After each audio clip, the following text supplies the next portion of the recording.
Ramazon oldi nima uchun baliq yeydi bilasizmi? Bilmasangiz kommentariyada yozib qoldiring. Men sizga ko'rsataman. Nimani ko'rsataman? Chunki Ramazon oldi shuncha odam kelib luqmaya halol qiladiganini ko'rsataman. Mehrlilar jamlangan bu yerda. Bu tarafda ham, bu tarafda ham. Assalomu alaykum. Xush kelibsizlar. Charchamayapsiz? Zo'rmisiz? Rosa aniqlamandilarmi? Rahmat. Xush kelibsizlar. Charchamayapsizlar? Rahmat. Zo'r. Rahmat. Xush kelibsizlar. Qayerdan? Sirdaryodan qarang. Oltingayidan sho'rga keldik yegan. Olmishga.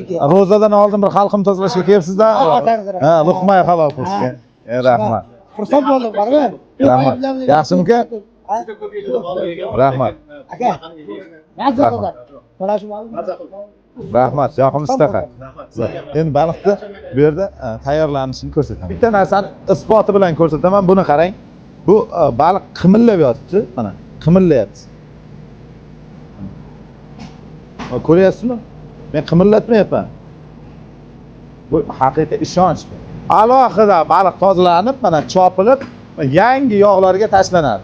Va yangi yog'ga tashlab, mana ko'rib turibsizlar, bu Urustashki baliq. Haqiqiy Xorazm baliq, yog'siz baliq. Mana bunisini ham ko'rsataman. Qip-qizil go'sht. Hammani Bosim bobo baliqda luqma halol qilishdan qoladi.